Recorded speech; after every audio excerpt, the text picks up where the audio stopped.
Hello everyone. My name is Kristen. I'm a PhD student here in the music department. My thesis explores music education policy and practice. Today we're going to be looking at historical government education policy and its impacts upon music education in England. You're going to have two workshops with me, the first being obviously today and the second one in a fortnight's time.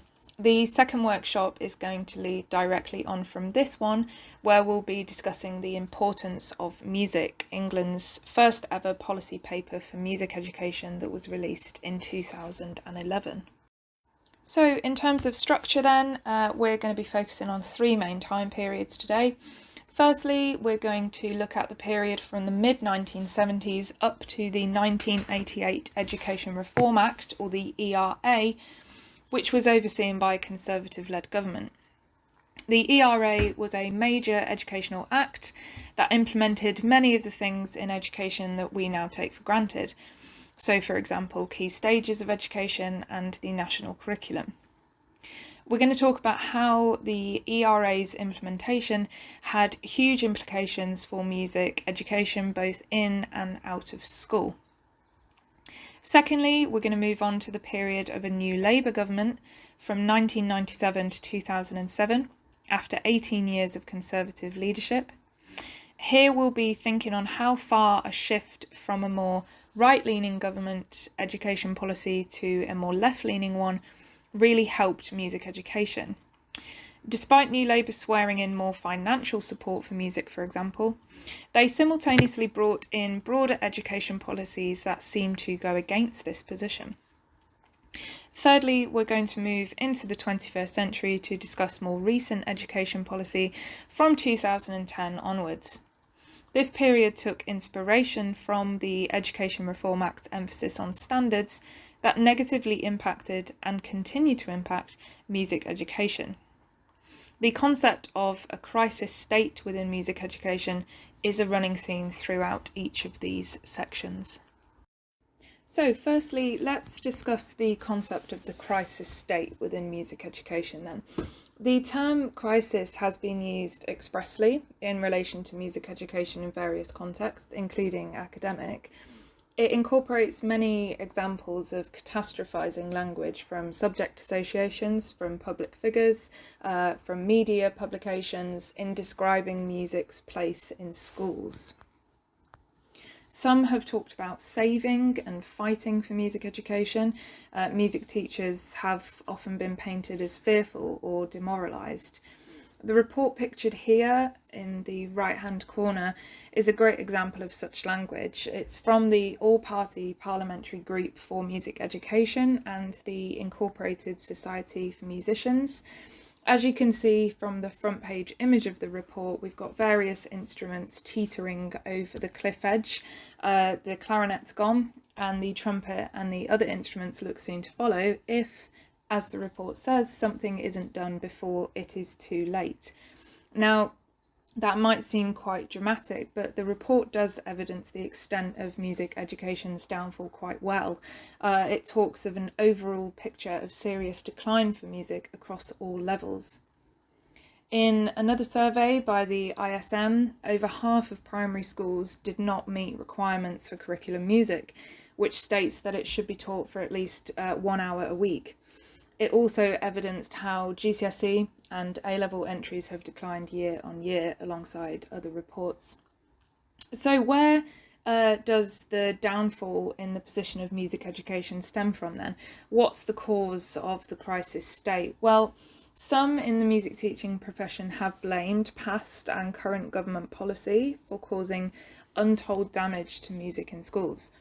Statistics provided by such reports as the State of the Nation one suggest that a crisis state, although a dramatic term for it, is a real phenomenon. So let's discuss examples of this government education policy then. Before we talk about the Education Reform Act of 1988, it's useful to cast our minds back a little bit further, about 10 or 15 years or so. To a time of shifting educational philosophies of the 1970s. Progressivist educational philosophies were a burgeoning idea, throughout the late 60s to early 1970s. John Dewey, known as the father of progressivism, pictured there, had been writing on his pedagogical philosophies many decades prior to the approach being adopted in England's classrooms. He was publishing his work in the late 19th century. He believed that education should be more child-centred and less authoritarian, that children should play an active role in their own learning, and that teachers should be extended with a level of trust to interpret and guide the content of lessons for children's maximum rounded education. Dewey's theories were taken up by England's teaching profession more broadly. The 1967 Plowden Report was a key early example of this adoption, and progressivist thought involving creative exploration and discovery quite naturally influenced music education practice and research during this time. However, before we get onto that, it's useful again to acknowledge the naysayers of the progressivist movement. In the decade leading up to the Conservative Party's 1979 election win, figures on both sides of the political spectrum expressed their unease at such progressivist methods. Cox and Bison, both right-wing academics, claimed there was widespread disaffection with progressive primary schools and that as a result standards were falling. James Callaghan, who was Labour Prime Minister in 1976, himself acknowledged the apparent unease felt by parents at such new informal methods. As we will see, such negative rhetoric of progressivist child-centred ideals would go on to influence the overall vision of academic standards and accountability evident in the Education Reform Act. Dewey's progressivist theories greatly influenced music education, philosophy and practice from the 60s and 70s onwards. An example is John Painter and Peter Aston's Sound and Silence Methods book that was published in 1970. It put forth a strong child-centred educational message where children would experience music as participants to develop the most meaningful musical knowledge possible. Through this, Painter and Aston encouraged teachers to develop a less authoritative and more egalitarian nature. However, for those attacking progressivist educational thought at this time, this would have seemed quite a nightmarish vision for education. Trowler in 2003 described the perception of progressivist education from such attackers as inherently chaotic. Ultimately, it was thought progressivism resulted in generations of illiterate children, which I think is a tad harsh. However, from this, an emphasis on the basics of education ensued, most notably in the 1979 Conservative Party General Election Manifesto. This stated that standards in reading, writing and arithmetic, or the 3 R's, must be monitored by tests. Therefore, anything outside of this quite narrowed realm of educative thinking appeared expendable. Moving on from the 1970s then, let's discuss the Education Reform Act itself, which was released in 1988. The Act is generally regarded as one of the most radical education policy documents since the 1944 Butler Act. This 1944 Act separated education into primary and secondary levels, and it raised the school leaving age to 15, which seems a world away from obviously what we have now with the leaving age at 18. The Education Reform Act built upon the 1944 Act. It introduced many education conditions that are still in place today. For example, key stages from 1 to 5, a national curriculum, city technology colleges as a precursor to academies, wider choice for parents, and allowing schools to move outside of the control of their local education authorities, or LEAs, which we'll talk about more later. But the Education Reform Act introduced 2 huge areas of change for music education provision specifically, these being firstly the reductions in powers of local educational authorities, and secondly the introduction of a national curriculum. Firstly then, let's discuss local education authorities. LEAs were established over 120 years ago under the 1902 Education Act, and they were there to support and develop education matters in specific localities. They would then feed back to central government. Lowe discusses how LEAs supported teachers, in particular in developing innovative practices in the classroom. LEAs for music provision played a big role in supporting local music services, particularly during the 50s and 60s. Purves, in his 2017 thesis, sees LEAs as the institutionalised backbone of extracurricular music education provision throughout the 20th century, helped by the status of LEAs.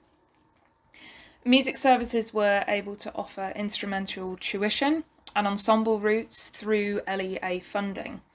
Secure, committed funding meant that music service work in many areas of the country was accessible and inclusive for less affluent pupils.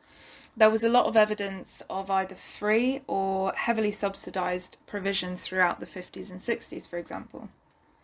However, LEAs didn't just help music services financially, many were strongly and authentically committed to improving and developing music provision within their localities. Cormac Lone, in his recent book on the Birmingham Music Service, details these strong relationship developments. He includes a quote by Robert Bunting, who was the advisor for music in Birmingham for nearly a decade, who said, "The great thing about the LEA was that you felt you were part of a big network. You were all working together." However, the ERA disrupted the relationships that had formed between local music services and their LEAs, mainly through two accompanying policies. These were grant maintained status, or GMS, and local management of schools, or LMS. When these two were coupled together, they resulted in greater autonomy for schools at the expense of LEAs.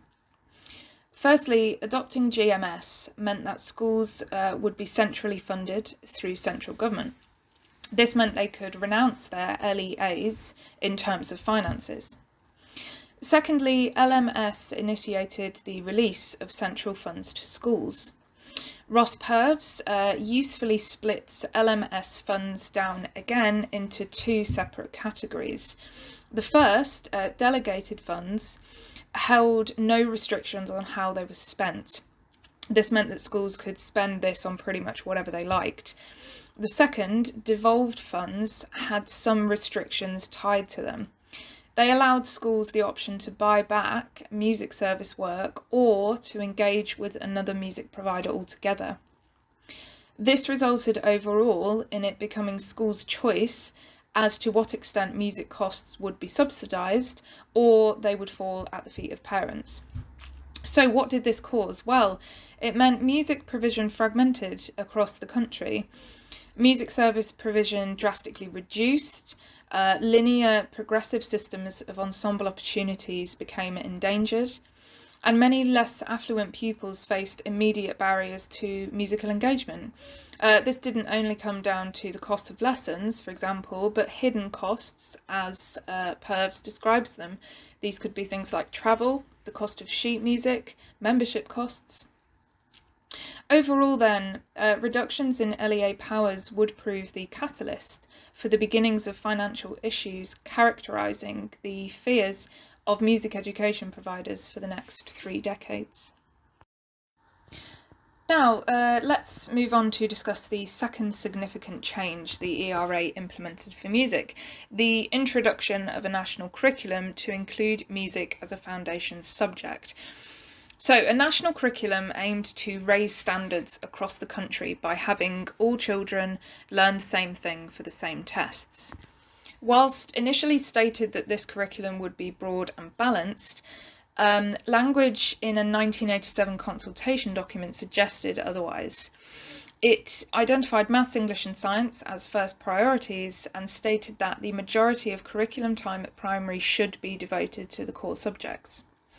Carr in 2003 defined curriculum balance as not over-concentrating on some aspects of the curriculum at the expense of others, which this document appears to stand against. The process of implementing a national curriculum was complex. Music was among the last subjects to be considered. As part of this process, a music working group was formed in mid-1990. They would draft reports containing the what and the how of a music curriculum for pupils aged 5 to 14. These would then be subject to a review before being passed by government. This process took a grand total of 2 years, and it was fraught with bickering. So this bickering manifested between two sides of the debate. The national curriculum progressivists, comprising the music working group and their supporters, and the national curriculum traditionalists, comprising the National Curriculum Council, who would review the music working group's proposals. The working group's first report in 1991 was clearly influenced by progressivist thought. It included a desire for all pupils to be actively musically involved and an exposure to wider genres and styles of music, separating learning into 4 equally emphasised attainment targets of performing, composing, listening and knowing. These proposals attracted significant support among teachers at the time. The National Curriculum Council's response embodied the attacks on progressivism mentioned earlier. Their response was decidedly lukewarm and opposing of the working group's suggestions. They favoured more theoretical, fact-based knowledge, a slimming down of attainment targets to 2 combined areas of performing and composing, and knowledge and understanding. They also favoured a heavier focus on Western art music. This disagreement, to use 21st century terminology, went viral. Simon Rattle, in an interview, dubbed the National Curriculum Council's responses the biggest disaster in music in my lifetime, and Gammon, writing in 1999, recalled the horror many in the profession felt.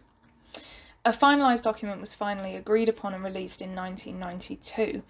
Despite it being a tense fight, neither side really won out. A focus remained on Western art music. 2 separated attainment targets also remained, albeit with slightly more weight towards the practical side over the theoretical. Ultimately, this squabbling created 2 lasting conditions for music education's crisis state. Firstly, it solidified music's place within a politicised education system, and secondly, it influenced strong resentful feelings within the music teaching profession towards government. So, in concluding this first section then, how did the Education Reform Act impact music provision in and out of school? This period marked an education policy stance surrounding standards, accountability and freedom of choice for schools. Music education's place within this was precarious in 2 main ways. Firstly, the Education Reform Act's reductions in LEA's powers negatively impacted the collaborative relationships that music services had formed with their local authorities. Secondly, the creation of a national curriculum meant that government held a stronger influence over classrooms than they ever had done before. For music education specifically, this policy change highlighted the deep divides across government and the profession over what a music education should look like.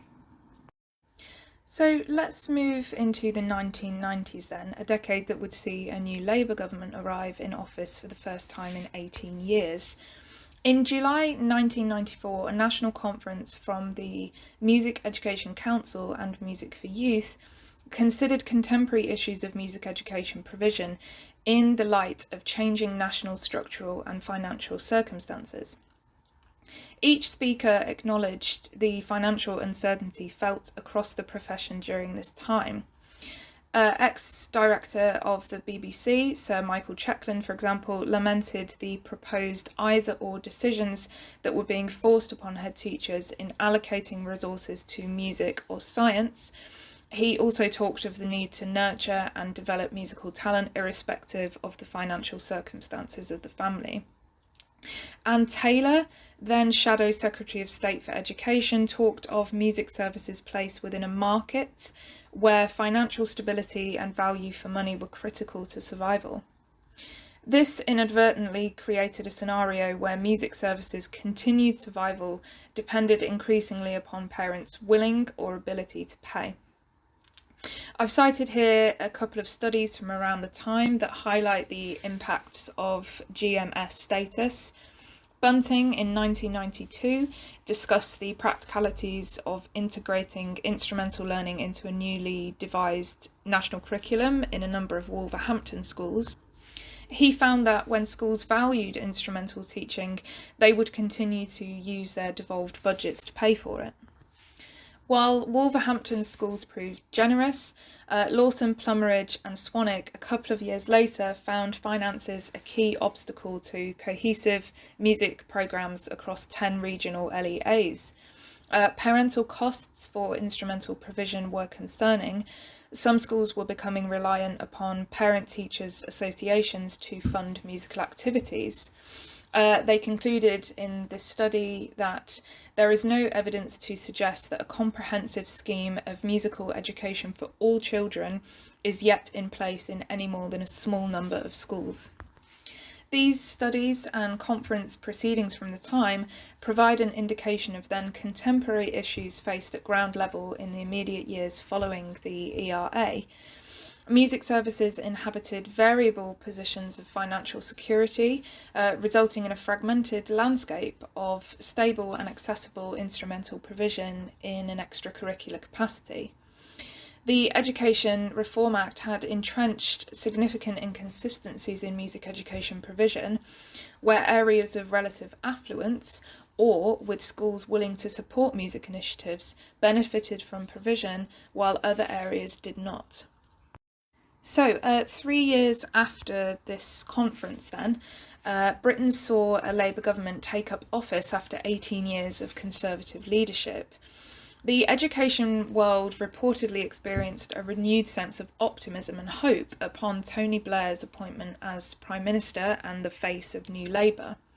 Many believed that a fresh approach to education policy might follow because New Labour immediately stressed that education was their number one priority and they promised to increase national spending. But hopes were dashed for music educators in New Labour's immediate months in office. Financial difficulties facing the profession and music's subordinate place on the curriculum showed little sign of reversal. The 1997 White Paper Excellence in Schools continued to emphasise a standards over structures message. Continually raising standards was a concept that was so integral to New Labour's understandings of excellence that the phrase itself appears 175 times in the document. Labour actioned their commitments with literacy and numeracy task forces a few months into their administration. Both of these enforced prescriptive targets and pedagogical methods for classroom teachers. Government hoped that through these initiatives, by 2002, 80% of Year 6 pupils would reach nationally imposed targets in phonics, spelling, vocabulary, handwriting and grammar. New Labour's preoccupation with increasing 3R attainment proved even too radical a move for Brian Cox, who was the co-author of the Black Papers mentioned in the first part of this lecture. Brian Cox described the literacy task force measures as too prescriptive, authoritarian and mechanistic. The ERA had, through the national curriculum, established a standards ideal in education. New Labour had, quite unexpectedly for the profession, intensified such an ideal through these numeracy and literacy task forces. Sources from around the time, however, have disputed the impacts of New Labour's task forces upon music in the curriculum. Ofsted produced 3 reports in 2002 charting the efficacy of New Labour's task force policies over the past 3 to 4 years. In the first, they acknowledged that over-dedication to literacy and numeracy initiatives had resulted in a serious narrowing of the curriculum. Despite these claims of a narrowing effect, 2 separate Ofsted reports that same year provided conflicting information on impacts to the broader curriculum. Both claimed that surveys of 50 separate primary head teachers reported an increase in time given over specifically to music in efforts to redress the balance of the curriculum. But Galton and Macbeth in 2002 agreed with the initial Ofsted report. They recounted that music had faced a squeeze out of a crowded curriculum, overrun with end-of-unit tests and preparations. They found music and other art subjects were only partially covered in lunch and after-school clubs in efforts from schools to compensate for curriculum time lost to the 3 Rs. Music service provision also faced difficulties alongside curriculum music during the early years of New Labour. Funding concerns for music provision at the continuing demise of local authority powers sparked debates in the media and from prominent figures in the music industry. Simon Rattle proved as loud a voice in 1998 as he had done in 1994 in response to such issues. In a Channel 4 documentary called Don't Stop the Music, he emotively claimed music services had lost £70 million worth of provision per year. It's a chilling thought, he said, that as many as 300,000 children may have disappeared off the musical map. Rattle himself doesn't cite his sources for these figures, but Michael Verne, who was chairman of the Federation for Music Services at the time, supports Rattle's approximations. He cites an estimated £60 million cut to music service provision over a 10-year period between 1990 and 2000, and this came as a result of central government pressure on local authority budgets to cut expenditure. It appeared that music's burgeoning crisis state would continue unabated throughout New Labour. Paradoxically, however, alongside broader education policies that negatively impacted music education, New Labour actually undertook a series of moves from the late 90s onwards that suggested a concerted level of support for the arts, music, and all things creative. Firstly, they introduced the Music Standards Fund in 1999, which offered music services £180 million of secure ring-fenced funding over the space of 3 years. These funds were made available for 2 main purposes. Firstly, to protect existing provision, and secondly, to expand new initiatives into the 21st century. It seemed through the Music Standards Fund that government were finally acknowledging professionals' concerns over funding as were raised 6 years previously by the MEC and MFY conference. Secondly, in the same year as the Music Standards Fund rollout, government commissioned the All Our Futures report. This report signalled New Labour's purported desire to revive creative aspects of learning in and out of school, deemed to have been disregarded prior to 1997. All Our Futures arrived at a time of increasing calls for government to take action at the loss of arts initiatives in education. The report states that current priorities and pressures in education inhibit the creative abilities of young people, and it advocates for a new balance to be found. The report for Buckingham and Jones beckoned the re-emergence of interests that had spent 2 decades on the margins of policymaking. Whilst the report didn't necessarily directly influence government policy, it did call for radical and urgent action within the education system. The report was radical in that it explicitly acknowledged key areas of educational change that had been initiated by past and present governments that had negatively impacted music and the arts in schools. It recommended increased autonomy for local education authorities, less focus on attainment measures, a fundamental review of the national curriculum with a view to removing the differences between core and foundation subjects, and it called to government to confirm long-term funding through the Music Standards Fund.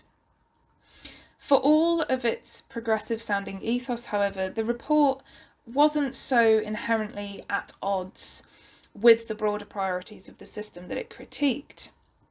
Closer reading of the report suggests a unity with Labour's emerging cultural turn in education and broader social policy.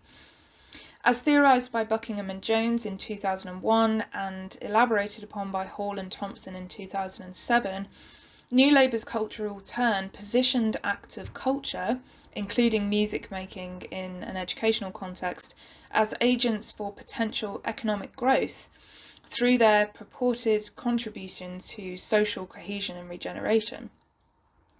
For Buckingham and Jones to summarise all our futures as a return of the ideals of the 60s and 70s, in terms of progressivist ideals, is a mistaken reading. Economic capital, as well as cultural, appears as central to the report's message in response to the growing demand in businesses worldwide for forms of education and training that develop the powers of communication, innovation, and creativity. Savage in 2013 furthered the definitions of the cultural turn with his claims of a neo-social policy agenda, one in which rejuvenated governmental interest in enabling healthy and positive social environments exists primarily for the sake of fostering greater economic productivity. However, we can adopt Savage's concept of neo-socialism to describe New Labour's political agendas in broader education and social policy, particularly within their consistent social inclusion rhetoric throughout their decade in office. So, how did music education fit with New Labour's social inclusion ideals? Well, for Purves, the late 90s to early 2000s witnessed an unprecedented political interest in all aspects of music making and learning. Resultantly, Purves theorised a third important objective of the Music Standards Fund beyond simply protecting and expanding music service work. He theorised an objective of one in which New Labour aimed to emphasise a social inclusion agenda through music education. This third objective, before long, came to encompass the other two. So what is this concept of social inclusion? Levitas provided some definitions in 2005. She dissected social disadvantage into 3 discourses of policy concern. Alongside redistributionism, or RED, and social integrationist discourse, or SID, stood moral underclass discourse, or MUD. This policy concern centred on the social cultural delinquency of the excluded, hence a desire to socially include such members of society. MUD aimed to transform a culture that New Labour had deemed morally wayward. Tony Blair, then Prime Minister, expanded on this vision in 1997. Whilst acknowledging economic considerations, he stated that social inclusion was about more than just income. It was more harmful, more corrosive for society, more likely to be passed down from generation to generation than material poverty. It seemed that monetary barriers were more straightforward to address. For Tony Blair, this was about the mindset of the socially excluded. But how could New Labour go about tackling such corrosive issues? Well, they presented the arts as a solution. Government swiftly established a policy action team known as PAT 10, comprising government officials and experienced practitioners. This team would explore issues affecting the poor and look towards solving these through arts participation. For New Labour, the arts, as a vague set of inclusive activities, can contribute to neighbourhood renewal through making a real difference to health, crime, employment and education in deprived communities. However, there were problems with this social inclusion approach.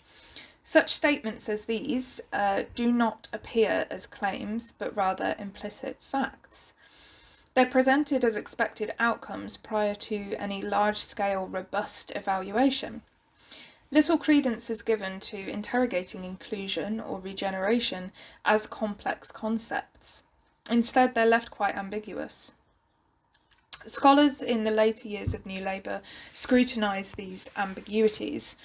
For Alexidou in 2002, the meaning of the concept of inclusion is neither consistent across different levels of policy making and implementation, nor does it produce a common policy approach. Hall and Thompson in 2007 observed the pitfalls of such socially inclusive policy in practice. They criticised the short-term and often tokenistic nature of their observed projects in opposition to the more robust and sustained measures likely to be required to make any real impact.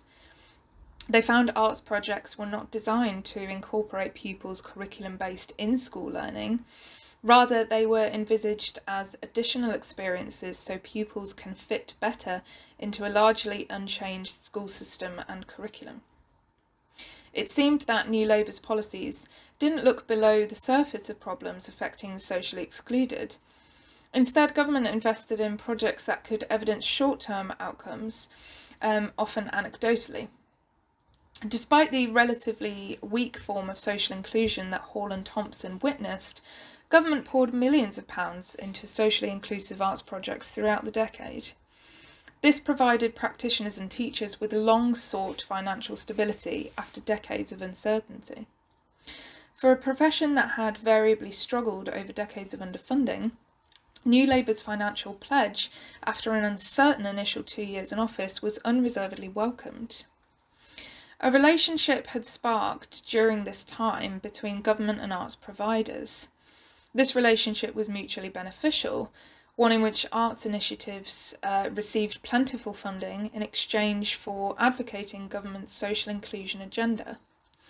We can see this evidently in research outputs of the time, which consistently put forth extrinsic benefits of musical participation, extrinsic benefits being those that are extracted from the core elements of musicking and applied to other areas.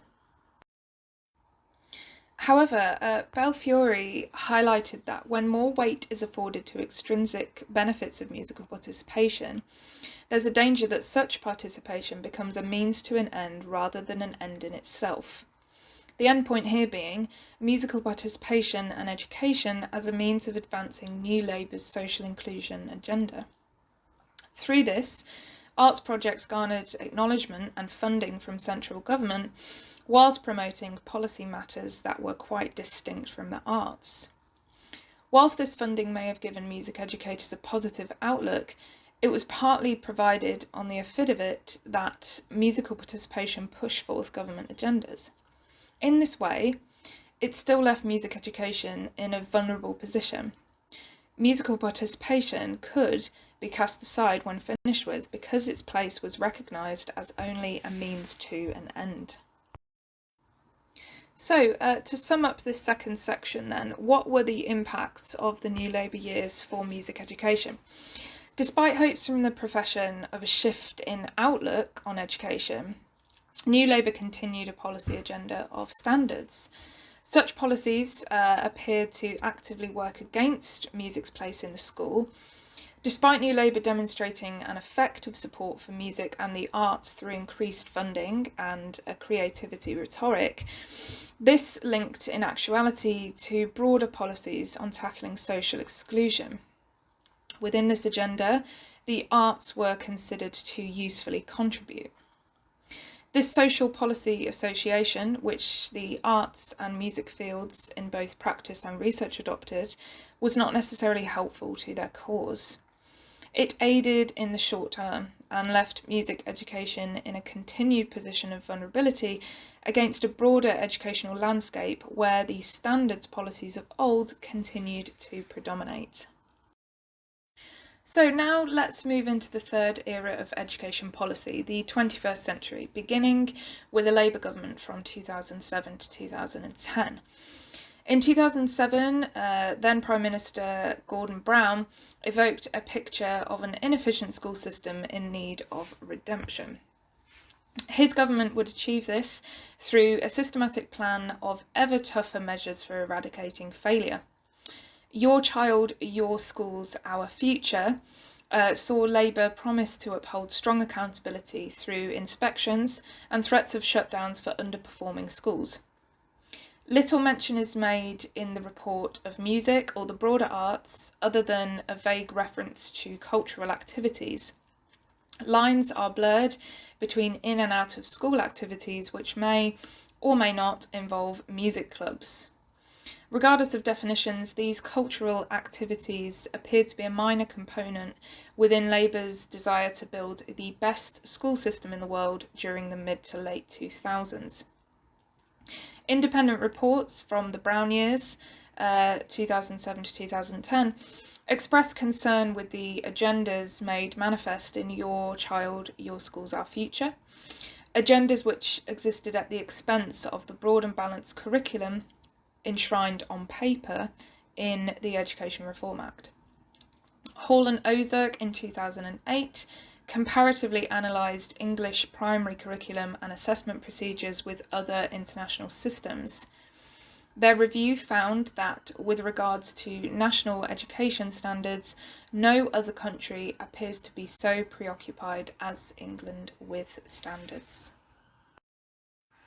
Alexander in 2009 elaborated upon Hall and Ozark's findings of perceived value judgments across curriculum subjects resulting from a standards agenda. His review claims that the concept of a whole, or a broad and balanced curriculum, is an illusion. He identifies two distinct areas of curricula, the basics and the rest. Both categories possess opposing characteristics based on their perceived value in an education system resting upon standards. The basics, including maths, writing and reading, the 3 R's, are highly valued and prioritised. The rest, including music and the broader arts, inhabit a downward spiral of low valuation in such aspects as limited curriculum time and subject identity as enjoyment over excellence. These perceptions reinforce music as a subject that attracts disregard in favour of basic subjects that exist as key indicators of educational standards. Music, conversely, inhabits the notion that standards do not apply. In a companion review to Alexander, Alexander and Flutter in 2009 discussed the direct impacts of the above agendas upon the music teaching profession. Their study highlighted music teachers' estimations of schools shackled to league tables and performance statistics. Within this scenario, music teachers believed their subject's foundation curriculum status, meaning that it must be implemented across key stages 1 to 3, guaranteed nothing. They resultantly inhabited a deep fear for their subject's marginalised place. The Conservative Liberal Democrat coalition government of May 2010 not only continued the educational standards rhetoric into the new decade, but it heightened it. The Academies Act of 2010 would prove the most significant policy of this administration to the place of arts education in England's schools.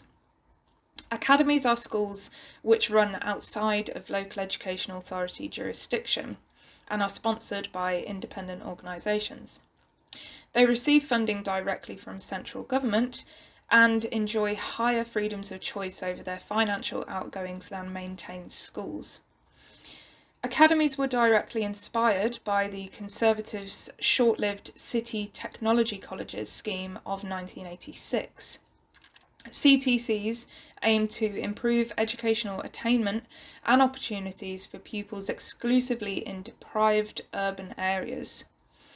Labour carried this rhetoric through into their version of city academies, claiming that academies would offer a radical option to help raise achievement in areas of historical underperformance.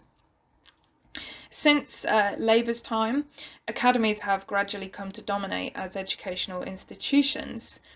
By 2010, 203 secondary academies were operational. As of 2022, there are almost 10,000. West and Bailey contend that England's education system has changed with remarkable speed and extent. Long in 2015 furthers this assertion with specific regard to the Conservative Liberal Democrat coalition, as the breakneck speed of academy conversions came to be a defining feature of education policy under this administration. But academies under this administration in 2010 were no longer so tightly bound to their original intentions, as is evident from their rapidly increasing numbers. The 2010 Conservative Manifesto openly welcomed all existing schools, including primaries, to apply for academy status. In a 2010 white paper, government claimed that academy status should be the norm for all schools. The coalition government made a full-scale attack on bureaucracy central to their argument for more academies. As academies were granted progressively greater autonomy with their own funding, ethos and culture, they were able to tackle failure more readily. Hall and Ozark's 2008 claims of an English education system preoccupied with standards is clear here. The intentions for these academy programmes had shifted from, as Weston Bailey described, one designed to remedy individual schools seen to be failing, to one seeking system-wide change.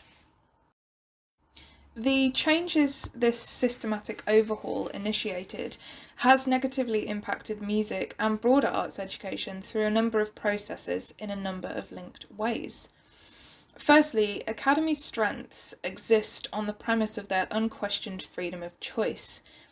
A significant aspect of this choice centres on the curriculum in terms of what is taught, when, and how often. Throughout the time of academies' rise, government insisted that they must satisfy the requirements of the ERA, that is, to ensure a broad and balanced curriculum.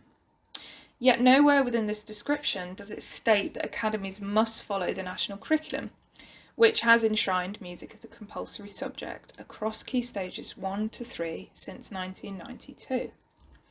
This wouldn't be such a worrisome prospect for music teachers if music inhabited a space among Alexander's basics category as opposed to the rest. Secondly, whilst government presents a utopian vision of educational freedom for schools, this freedom amounts to control of a system designed to act in line with government agendas. Whilst a broad and balanced curriculum suggests greater autonomy, curriculum content and focus is steered by a government rhetoric that values measurability. Music then can be reframed as an optional extra, only engaged with if teachers can carve out time for provision. This has been found to be the case in many schools, in numerous reports from professional bodies in the sector at primary and secondary level. The statement of a broad and balanced curriculum is redundant if academies' supposed freedoms over curriculum content are influenced by government's preoccupation with testable subjects and a rhetoric surrounding standards. Music's position as a low-value, low-priority school subject based on Alexander's categories has sparked lively discourse in the field, particularly from 2010 onwards, of neoliberal government agendas. Such an agenda consistently exacerbates knowledge divides over that which is deemed valuable and a worthwhile pursuit and that which is not. At its heart, an economic policy ideology, neoliberalism views cultural and societal structures as markets, through which extended competition and individual accountability within this competitive environment proliferate. A competitive worldview is plain to see in England's education system, where schools are ultimately judged on their ability to satisfy standards as set out for them by government. Further in line with this neoliberal lens and competitive ideologies, continual schemes have arisen since 2010 to push forward an economic and competitive stance in education, with employability as a perpetual focus. The English Baccalaureate, or the EBAC, is a clear example, a policy aimed at keeping young people's options open for further study and future careers through a standardised set of GCSE subjects. This narrowed list of subjects includes English, maths, science, geography or history, and a language. The EBAC isn't a qualification in itself, it's a performance measure implemented by government to measure attainment solely against these subjects. An information leaflet that I've provided here, produced by government, entitled "Help Your Child Make the Best GCSE Choices," acknowledges this. It also makes reference to music and arts subjects in a small section at the bottom, "What about arts and music?" stating that young people can choose subjects based on their wider interest, But this would only be possible if individual schools offered the option of 9 GCSE choices.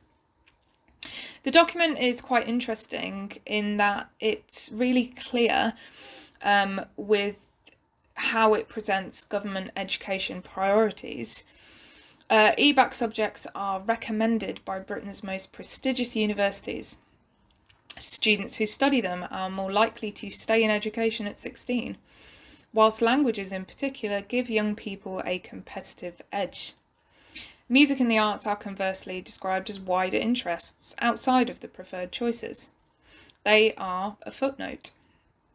Interestingly, the document offers a statement acknowledging the concerns of arts educators over EBAC curriculum narrowing. It states, schools where more pupils select the EBAC at GCSE maintain the number of pupils that select arts. However, such claims have been disputed, and the government doesn't provide any citations in this document for that statement. EBAC focus itself shows no sign of slowing down. By 2025, government wished to see 90% of England's secondary school pupils studying some form of EBAC subject combination.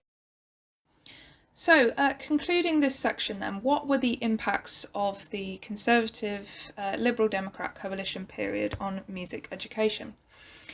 This period was one where the Education Reform Act effects were most powerfully felt. This was particularly the case with the coalition's remodelling of the 1986 Conservatives' City Technology Colleges initiative. The Academies Act of 2010 reshaped schools' responsibilities for providing a broad and balanced curriculum as set out in the Education Reform Act. Academies have been allocated such a level of freedom of choice over educational matters that they are no longer required to follow the national curriculum. Schools' supposed freedoms don't really play out in reality, however, as they are tied to a narrowed curriculum which demands a majority focus on government educational priorities. These priorities extend to those subjects able to be tested and measured in order to prove schools' worth against league tables at primary and secondary level. Music struggles to find a place within this system and has, as a result, experienced a reduction in curriculum time and, more importantly, in the value such a system places upon it. So, in conclusion then, how far have government education policies over time impacted upon music education's crisis state?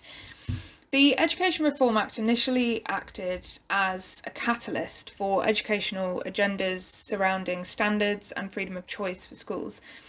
These values came to dominate England's education system in the decades after the ERA. Justification for the national curriculum was complex, but negative attitudes towards unregulated, progressivist education ideals proved a significant reason. The national curriculum proved in direct opposition to music's place in schools. Whilst raising standards in education is not necessarily problematic on paper, it is problematic when education systems are too far weighted towards subjects that facilitate a standards agenda because of their measurability. The New Labour years highlighted more concerted levels of support for music education. This support, however, was less focused on the idea of arts for art's sake, and more so leveraged towards pushing government agendas of the time, in this case social inclusion. The Education Reform Act's ideals heavily inspired the coalition's education policies. Standards agendas saw a massive acceleration from 2010 onwards in the form of academies. Music's place in England's education system has proven historically difficult. The profession inhabits what Demetriadis, Cole and Costello in 2009 referred to as deep-rooted anxieties, deep-bodied anxieties for their subject. This anxiety and fear, the crisis state, is generationally inhabited from over 30 years of music's precarious position within a curriculum of prioritised basics. Whilst music's proposed crisis state can at first appear quite reactionary, it is a state of mind that's been ingrained over time, and music educators therefore feel they have to fight for their subject to save it before it is too late.